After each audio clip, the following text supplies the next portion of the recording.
తండ్రి కుమార పరిశుద్ధాత్మకు మహిమ కలుగునుగాక. ఈనాటి జీవవాక్యం.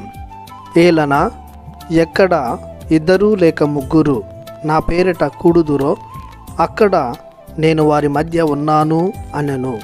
మత్తయి శుభవార్త 18వ అధ్యాయము 20వ వచనము. ప్రియ దేవుని బిడ్డలారా, సహోదరి సహోదరులారా, ప్రభు నామములో తండ్రి దేవుని కృపయు సమాధానము మీకు లభించునుగాక. క్రైస్తవులమైన మనకు ప్రార్థన అంటే తెలియని వారు ఎవరూ ఉండరు.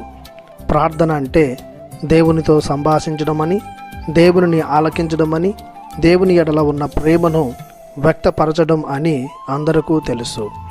ఇంకా ప్రార్థనను మనం అనేక రకాలుగా చేయవచ్చు. వ్యక్తిగత ప్రార్థనగా, కుటుంబ ప్రార్థనగా, సంఘ ప్రార్థనగా, స్తుతి ప్రార్థనగా, కృతజ్ఞత ప్రార్థనగా, విన్నప ప్రార్థనగా, పశ్చాత్తాప ప్రార్థనగా మనం చేయవచ్చు. ఈనాడు మనం ధ్యానిస్తున్న వచనంలో ఉన్నట్టుగా కేవలం మనం సమావేశం అయితే సరిపోదు.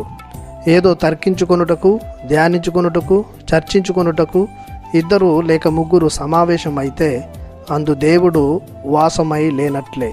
కానీ ప్రార్థించాలని, స్తుతులు చెల్లించాలని, దేవుని ఆరాధించాలని మంచి ఉద్దేశంతో ప్రభువైన యేసుక్రీస్తు నామంలో కూడుదురో వారి మధ్య దేవుడు ఉన్నాడు. కుటుంబంలో దేవుడు ఎప్పుడూ కలుగజేసుకోవాలంటే భార్యాభర్తలు ప్రభునామంలో మోకరించి ప్రార్థించాలి. అప్పుడు కుటుంబాలు ఫలిస్తాయి. సంఘం కూడా యేసునామంలో ప్రతి విషయానికై సమావేశం కావాలి.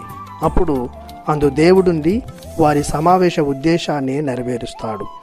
దేవుని ప్రత్యక్షత మన మధ్య ఉండాలంటే ప్రతి కార్యాన్ని యేసునామములో ప్రారంభించాలి.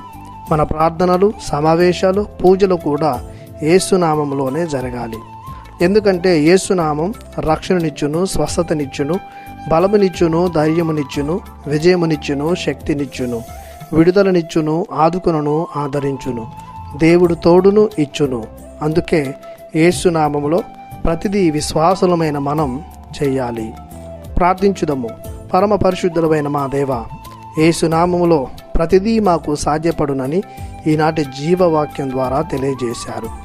మీకు మా వందనం. మా దైనందిన జీవితంలో యేసునామాన్ని స్మరిస్తూ, ఆరాధిస్తూ, మా పనులన్నీ కొనసాగిస్తూ మీ ఆశీర్వాదాలను పొందే ధన్యతను దయచేయమని యేసునామములో బ్రతిమాలి ప్రార్థిస్తున్నాము తండ్రి. ఆమెన్. దేవుడు మిమ్ము దీవించునుగాక. ఆమెన్.